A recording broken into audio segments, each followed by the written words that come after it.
William Saliba has signed his new contract at Arsenal. It's a 5-year deal. He has committed his future to the club. Arsenal unveiled that with a nice video in which they got fans to come and speak about William Saliba. A lot of great things said about him. I think it's important we do some conversation on the player, how much we rate the guy, how important it is that we've signed him, the importance of a 5-year deal over a 4-year deal. And then we're going to talk about Andrea Berta and the work he's been doing. My voice is gone. I'm so sorry. So it's not going to be the best listen for all of you. Reason being, I lost it for that Newcastle game. I absolutely lost it. And I'm still riding that high, that enjoyment of Arsenal finding a way to beat real rivals of theirs, but also a very, very good side. We're playing Champions League football in a manner that was so fitting of what Arsenal needed to do to send a message to Liverpool and everybody else in this Premier League. I've reacted to that in a live stream analysis player ratings, which is on the channel. That was my last live before this one. And the Goonerverse podcast is out with Sharoy, where we go into that game in a bit more detail and talk about the most important elements and facets of that game. So that's all there if you want to go have a little watch of that. This is here to talk about, like I said, William Saliba's new deal. But as I've put in the title, I think this could spark a change for Arsenal, a move towards, and you're all going to think I'm going a bit crazy here, but a move and step towards a super club mentality at the club. What do I mean by that? We'll go into that because there's been reports of Emirates Stadium expansion and plans to build the club in a way in which there can be mega transfer spending in future. That all came in a recent report, which we'll talk about. I believe it was in the Mail. It was an exclusive. So we'll talk about all this in the video. Welcome to everyone who's in the comments. Big up to you. What's happening? What have we got? Sorry, lots of comments coming in. And I know a lot of you have questions about certain things. I'm obviously just going to talk about the William Saliba stuff. But yeah, I know Turkish said something at the end of Big Six. I'm just here to talk about the William Saliba news. English Idiot says, Berta has come in and made big strides with signings and contracts. Surely we must win a major trophy or we will all be forgotten in the future. Big up, James. Appreciate the work and the time you put in. Big thanks to all of you. Bro's voice is gone. It's absolutely, it is gone. Honestly, I lost it after what happened against Newcastle. Because you know what it was? It was kind of the manner in which we won that game. It was the manner in which Arsenal basically, it's the manner in which we won the game, but also it's the manner in which Arsenal had to overcome Newcastle doing what Newcastle do. Do you know what I mean? It's the way Arsenal had to overcome the physicality, the kind of, the kind of dark art stuff that, sometimes Arsenal can be good at, but Newcastle, it feels sometimes can kind of cross the line. And it was getting me quite wound up through the game going, come on, like, don't let these guys bully you. And Arsenal didn't, and they found a way to beat them, which is brilliant. His voice is gone. It is absolutely gone. So yeah, apologies for that. Should we talk about the news? Here we go. There we go. That's a bit better. William Saliba signs new Arsenal contract. Let's go into it. William Saliba has signed a new long-term contract with us. The 24-year-old defender joined in July 2019 and has since made 140 appearances in all competitions, becoming a cornerstone of our defensive unit. Do we remember when this all happened? Should we just remember the first 3 years of William Saliba? We signed him in 2019, but he was staying on loan for a year, so we weren't going to see him until about 2020. He came in, and I remember people thinking, well, he's a young defender. He's had a year out on loan. At this point, he must be 19, 20 years old. Let's try, see if he's ready. He's sent out. Actually, he's not sent out on loan. He actually stays for a year playing academy football. And I think he plays the second half of that season on loan somewhere else. Was it Rennes? Maybe it was Rennes. He then comes back with thinking, okay, now he's had 2 years of loans. Surely he's ready. And Arteta sends him on another loan at Marseille. And that's when he starts to really make an impact. Not to say that his performances before in France weren't having an impact. They were. But at this point, he was making the big sliding tackles on Mbappe, playing for a side that were challenging nearer the top of the table. And I think he got into the Liga and player, team of the season. And everyone was going, okay, Arsenal, you've missed out. This was the 21-22 season. You missed out on Champions League football. You've just had Rob Holding. playing more minutes than you'd have liked. The defensive options weren't great. When are we going to see this guy get a chance? And at that point, after 3 years of loans, he's not just kind of brought back and bedded into the team. He's thrown in from pre-season. He's playing alongside Gabriel. Arsenal looking brilliant. And the 22-23 season starts off with a bang because William Saliba at that point felt like a new signing. With Zinchenko and Jesus coming in, Saliba added to that team. Arsenal, they just kicked on massively. They kicked on. They went from kind of, are they going to make Champions League football, to we're challenging for the title and we're actually going to go 7 points ahead of Man City come February. And that was a massive, massive jump. And William Saliba was a huge, huge part of it. And it's important we remember how that journey kind of transpired for William Saliba from, do Arsenal rate him? Do they even want him? Does Arteta like the guy? To, yeah, like he's huge. He's a huge part of this team. And actually from that point, it was like, let's hope that the way the last 3 years have gone, haven't got William Saliba feeling like, yeah, I'll give him a year or two, but I'm not sure they've showed me the commitment that I've wanted. In fact, it's the opposite. He feels very, very committed to Arsenal. He feels like the club have been committed to them. And he feels like the development and the management of him has been spot on. And he's talked about this. He said that he needed those loans. He has said that it was the right thing for him. And Mikel Arteta said the worst thing for you is to not be playing football. Hence, they prioritised the loans and ensured that he was somewhere where he could develop before coming and playing for Arsenal. And I've got to say, they nailed it. Whatever we thought about it at the time, Arsenal have got this spot on, and when you look at the player we've got now and the commitment he's showing to Arsenal, quite clearly, the decision to have a little bit of short-term sacrifice, Arsenal, short-term pain for long-term gain, what we're getting from William Saliba. I think it's been a really, really encouraging development for him. And the fact that he feels committed to the club after all those years is such a great thing. And you see in the way he celebrates goals, the way he enjoys his moments, it's brilliant to see. William began his professional career with St Etienne, progressing through their youth academy before making his first team debut at the beginning of the 18-19 season. Did he make his first team? Oh, right. Sorry, he's talking about his time with St Etienne. Cool. On returning to us, William picked up a winner's medal as a squad member at FA Community Shield against Liverpool. Yeah, that's true. And then, here we go. So he played at Nice, short-term deal in January 2021.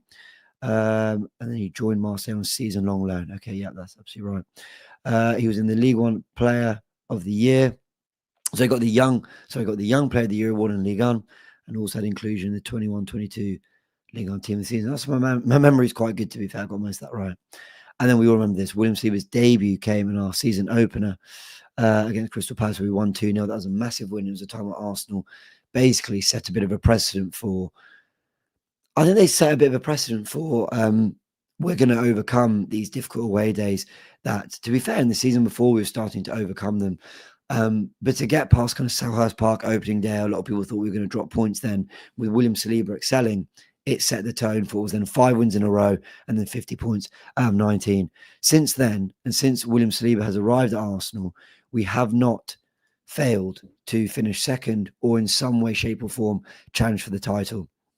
And that's important. No, we haven't got over the line. No, we haven't got silverware to show for it. No, there's still a lot of work to do. But there's a very clear point at which William Saliba, like other things, changed too. But William Saliba's arrival and that partnership with Gabriel created a platform for us to go and be a team in which our floor became so much higher. The worst you've got from Arsenal is second place since William Saliba arrived. And that's a massive compliment to him. Now, let's go through some comments. Yeah, love the announcement video. I agree with this. It was really nice to see the fans talk about their favourite Saliba moments. A lot of people talked about the way he celebrates goals. A lot of people talked about the way he kind of, throws himself into the crowd and the way he almost celebrates like he scored himself. He is feeling what us fans are feeling. And not only are we connecting to a brilliant, brilliant, brilliant footballer, we're connecting to someone who loves it the way we do. Next thing I want to just chat on with William Saliba as well is just the quality of player he is. When you talk to people who have watched Arsenal for 30, 40, 50 years, they tell you that they're not sure they've seen a defender at this age as good as him. Now, with him and Gabriel, who I think is maybe 2 or 3 years older, the two of them are the best centre-backs by a country mile I've ever seen at Arsenal. And, I talk about that with a degree of, I was quite young when I watched Kolo Touré, William Gallas, for many reasons. I don't have the most positive, reflections in his time at Arsenal. Then he went to play for Tottenham, whatever. William Saliba and Gabriel are not only two players who are playing at a level that I've never seen from centre-backs at Arsenal, because I didn't get to watch their very, very best, like Tony Adams, Martin Keown, Steve Bold, Sol Campbell, but also because, like I said, the floor has been raised. And in William Saliba, he plays the position so uniquely. That pass he played to Trossard the other day, unbelievable long pass to win us the game at Port Vale, where actually it was 1-0. We're comfortable, but, it's not sort of signed, sealed, delivered. And he plays that kind of passing beyond. His range of passing, his ability to, recover when there's, quicker forwards and behind, his ability to slide tackle. The one question of him is he as dominant in the air as you'd expect for someone who's 6'4", strong, quick? But, I don't actually think that's his style. I think his style is more to nudge defenders and then recover and win the ball, or to get in front with ground duels. In the air, he's fine. He's not brilliant. I mean, I think when you look at him and Gabriel, profile-wise, in terms of their physicality, they're quite similar, but one is significantly more dominant when it comes to attacking set pieces than the other. But William Saliba gets some goals from set pieces and has scored some great headers. I remember the one at Brentford in a 3-0 win. So, William Saliba certainly doesn't struggle in that area. It's just maybe the one area of his game where you go, everything else feels immaculate. And then you obviously, talk about things like his ball striking, that goal against Bournemouth. His left foot was terrific as well. In the kind of performances he's put in, the way he's excelled, the level at which he's played, you've had teams like Real Madrid, knocking on the door. You've had Real Madrid sort of thinking, well, do we sign him this summer when he's got 2 years left on his deal? Do we sign him in a year's time when he's probably more a 50, 60 million pound player? Or do we wait and get him on a free like we do with Trent Alexander-Arnold, Kylian Mbappe, and many others? And the fact that Saliba has signed this contract, the fact that Saliba has committed to 5 years, I think sends a massive message as to his commitment to Arsenal, but also Arsenal's commitment to him and Arsenal's commitment to, the future and trying to grow and win titles and trying to get over the line and trying to operate as a massive, massive football club who don't want to feel like, well, if Real Madrid knock on the door for our players, we've got to let them go, but more feel like, no, we want to compete with the Real Madrid. We want to be a team who, how many are we? 14, 15 Champions League titles behind them, whatever it is. But we want to be a team that competes with them in Europe. We want to be a team that competes with them for the best players. And I know we're a long way from doing that in terms of the perception of Arsenal, but you need to start doing things like tying down the players that Real Madrid want from you. And then you've got to start doing things like winning trophies.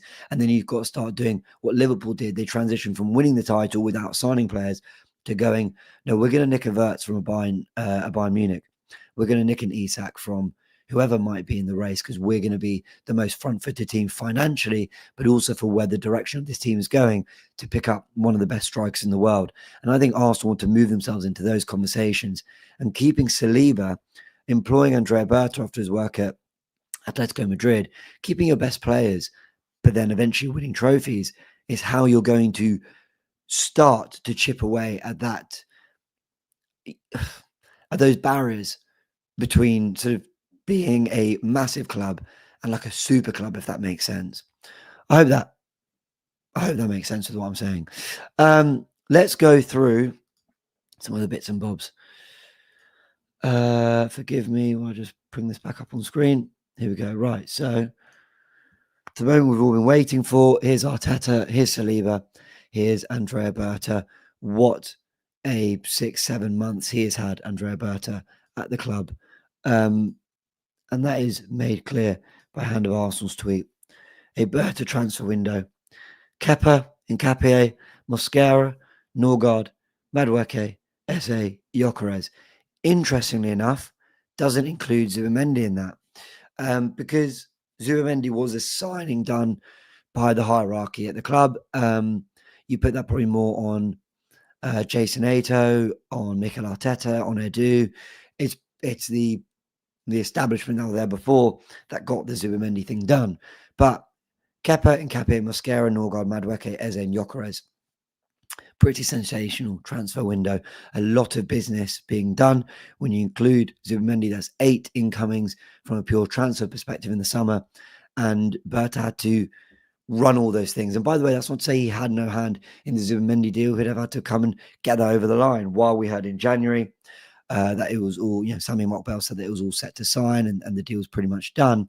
It makes you think that maybe Zubimendi, was pretty much signed, still delivered. There wasn't a lot of work for Berta to do. But in fairness, sometimes it's getting that deal over the line that can be the hardest bit. And however much is agreed, however much is sort of feeling concrete, if a Real Madrid and a Xabi Alonso come in, Zubimendi's got, close ties to Xabi Alonso. Real Madrid are a massive, massive, massive institution. Does that just tempt Zubimendi to not put pen to paper and to maybe renegotiate with another club? But that wasn't what happened. It got signed, sealed, delivered, and then 7 more players followed. Winery signed a 5-year deal. Lewis Kelly signed a 5-year deal. Gabriel signed till 2029. So that's a 4-year deal. Saliba signed a 5-year deal. Saka close, and then he hints at 1 more new contract. Who is that 1 more new contract? Let me know names in the comment section below. Are we talking So I saw Alex of the Different Knocks said he thinks it could be Jurriën Timber. Are we looking at a Declan Rice? Because what's Declan Rice? This is his 3rd season, so he's 2 and a bit years into his contract. How long did he sign for? 4 or 5 years? I imagine they might want to tie him down. Maybe Ødegaard. Yeah, interested to know your thoughts. Let me know. But what a window that Berta's had. Really, really, really significant window. And, not even just a window, but just a very significant, in March. So April, May, June, July, August, September. Massive 6 months he's had. Congrats to him and congrats on the major impact he has had. Right. That was all the Arsenal announcement stuff. I want to go back into my bookmark so I can show you some other bits and bobs. But in the meantime, let's go through some comments. Saliba is our biggest signing this summer. I'm over the moon. I honestly think Raya has earned an improved deal, says David. I agree. And it was Mike with a comment before. Might be Timber, says Adonai. Yeah, it might be. Absolutely. Stephen, we need to arrive at the stage where even our fringe players are highly coveted. I agree. That's when you become good sellers. I totally agree. Lloyd says, I don't want to play down the contract signing, but there's probably a release clause or an agreement in place. If we win or don't win, if the right money comes in, we'll see for sure. Maybe. Okay,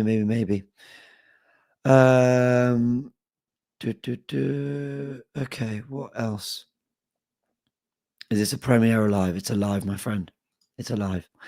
Get your thoughts and comments in. DG2 says, this Arsenal team is good enough to win major honours. Now it's over to Arteta to make sure we do. Totally and utterly agree. But Kamala's right. Fringe players are valued when they play. And on this, people, right? Look at it this way, okay? Arteta, I think, has played 7 different 11s. Or 6, wait, how many Premier League games have we had? 6. I think he's played 6 different 11s in the Premier League. Because match week 1 against Man United had Ben White. So by week 2, Timber had come in. By week 3, Marino was starting against Liverpool because Ødegaard was out. By week 4, Ødegaard was back. So maybe that was the Forest game. Oh, no, and Eze started. So Eze started week 4 against Forest. Week 5, it was Trossard on the left getting his first start of the season with Marino in the 10. And week 6 against Newcastle, Eze was in the 10 with Trossard on the left. So he's played 7 different 11s. He is, in some way, shape or form, tweaked that team. And that's what I want to see. I want to see rotation. Mosquera's had quite a few starts. Saliba's come on at half-time. He's made quite a few half-time subs because he's trusting the squad now with 11s, but also when things aren't going well at half-time, he's going and making the changes. All of this will massively elevate the value of the squad and will change the way we're able to sell. Honey, lemon, and ginger.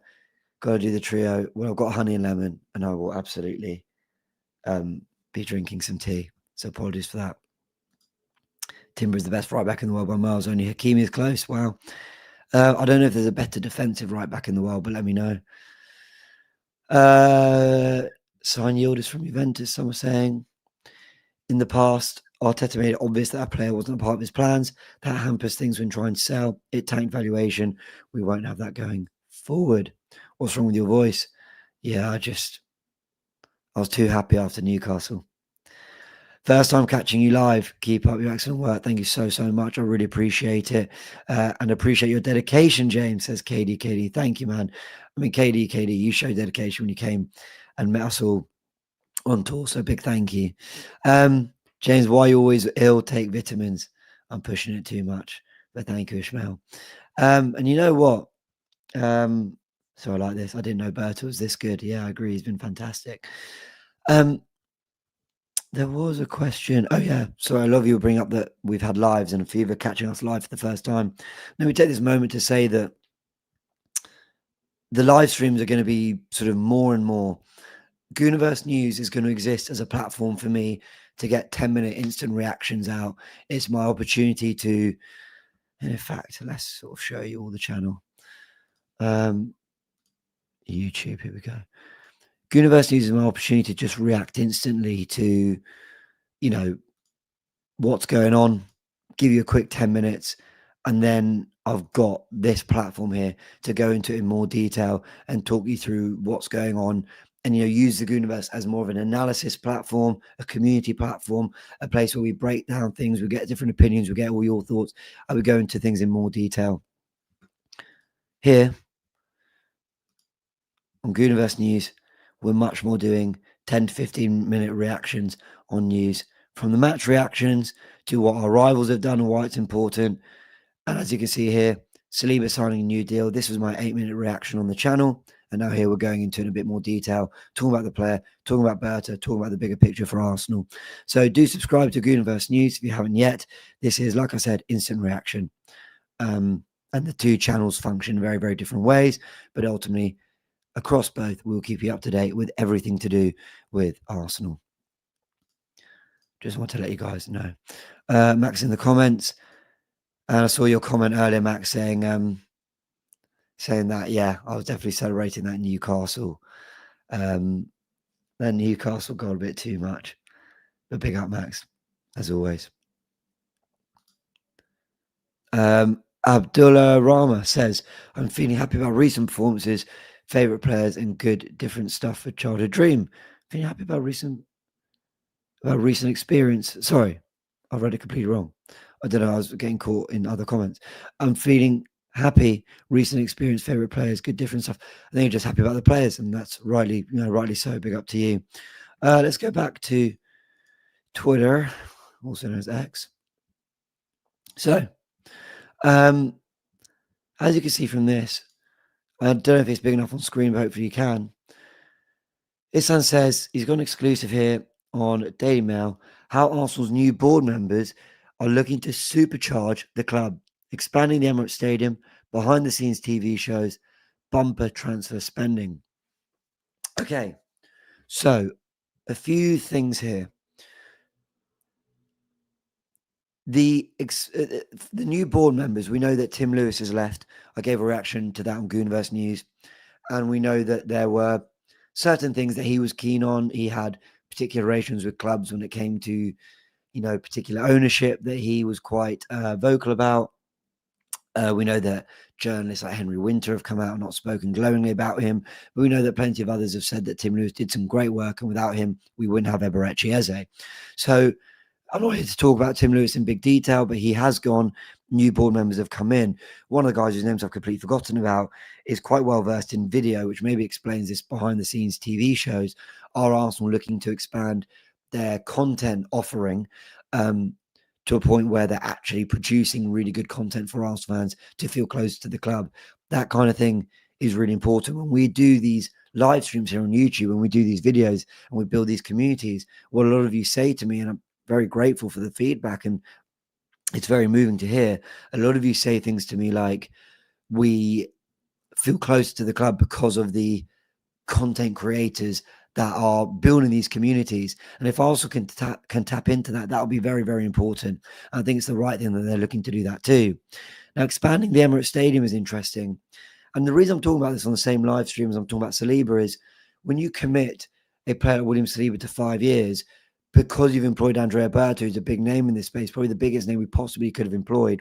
When you're making moves like that and fending off Real Madrid interest in one of your best players, you are acting like a bigger club than I think people expected Arsenal to or have seen Arsenal do for a good 10, 15, 20 years. When you're doing that and it's followed up by reports of wanting to expand the stadium and saying, we want to get bigger, we want to grow this ground, we want to make the Emirates even more of a fortress and get more people in, get the voices bigger, bring in more ticket revenue. All of that is really, really encouraging, and is the moves of clubs like Barcelona and Real Madrid, who have really renovated their stadiums into something quite special. Now, what I would say, this is behind a paywall, so I can't click on the link and read it to you. The Emirates Stadium plans aren't to build some, from 60,000 to 80,000 Whopper Stadium. Arsenal don't have the scope to do that, but they are able to add more seats, and they are able to, look at what the Kroenkes did with SoFi, take experience from all that, take learnings from that, and try and apply, some of those learnings, because that I've been to SoFi twice, unbelievable stadium, and actually hosts football quite well. If they can take learnings from that, the Emirates can really grow into a really special venue. And you know what? We don't necessarily even need capacity to go up that much. The expansion is a good thing. But I think what we want to see is a technological advancement. We want the concourse to be elevated. We want the food and drink to be better. We want the events maybe around that stadium to be bigger. We want internet to be improved. We want the match viewing experience to go up for everyone there.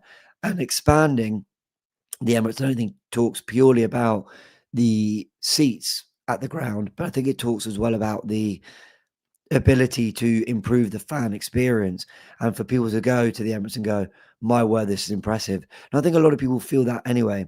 I've had the privilege of being at the Emirates a lot in the last 5 years. And when you're there, it's a great community. It's a great area, from, Little Wonder Calf to the roundabout outside the Armory. And the Armory sits below the Emirates, where you go up the stairs and the Emirates is there in all its glory. And people go for runs around the stadium. People exercise around it. And I've been to Tottenham and film previews there, and you don't get that access. It's gated off. You're not allowed to get close to the stadium. Whereas Arsenal embrace that. The bridges you cross are all there, completely accessible for people to go and do whatever they want, whether they're filming content, whether they're exercising, whether they're going for runs, whether they're doing community things that are also run by Arsenal around there. So the Emirates Stadium is something I think we should be really, really proud of. I know a lot of people go, we lost something when we left Highbury. They can speak to that more. I never got to experience Highbury, but the Emirates, I think, does a lot of great, great work. For us to elevate that further and expand is really, really important, and really something that shouldn't get ignored.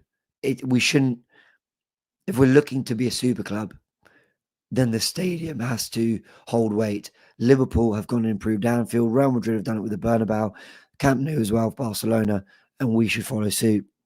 As you can also see, bumper transfer spending. They want to do work, Arsenal, to ensure that Arsenal are able to. Here we go. Arsenal did put planning permission to build 80,000 seat stadium in 20. Oh, okay. For those in 2006, they wanted 80,000 seater. Okay. Yeah. Anyway. On the bumper transfer spending, which I just brought up quickly, if Arsenal want to be a club that get to that level, a lot of people said in the summer, why were we not in the conversations for Isak and Verts? Now, there are two schools of thought here, right? What's the analysis around the title race? Liverpool have the better first 11, but Arsenal have the better squad. Now, people see that differently, by the way. Some people think Arsenal still have the better first 11. Some people think that in key areas, Liverpool actually still have the better squad. You can all debate that amongst yourselves. But Arsenal brought in 8 new players in the hope of having a squad that people could look at and go, wow, that can compete on all 4 fronts. 38 games a league season, 55 games a season. Arsenal are in a position to try and really go for it on the silverware front. Apologies, everyone, my voice is absolutely cooked. But you do wonder, what do Arsenal need to do to be in a position where we can smash the British transfer record twice, like Liverpool and Isak did? And I think these little things they want to do, they're not little, they're big things. But on the outside, it's not as big as a big transfer or a big contract or things like that. Arsenal, want to do these things, are going to give them the opportunity to, hopefully in a few years' time, compete for these bigger players. Now, some will say Arsenal are rich enough, the Cronkies are rich enough, we should be in those conversations anyway. But any steps that make it easier for us to do that, I see as a good thing. And even if all of this was being done without the thought of transfer spending in mind, I'd be encouraged. But the fact that Arsenal want to get to a point of spending big, big money and having people like Arteta and Berta with all the resources they could possibly need to go and bring in the best players, that is only encouraging. All right, everyone, William Saliba signed his new deal. Hope you've enjoyed this live stream. Yeah, that's pretty much it from me. Go check out the Goonerverse podcast. And if you want to soak into more analysis and reaction to what happened against Newcastle, that is all on the channel as well. All right, big thanks. And yeah, I think I've got all the super chats and comments. Subscribe to the channel if you're new, and I'll catch you all in a bit. Many thanks.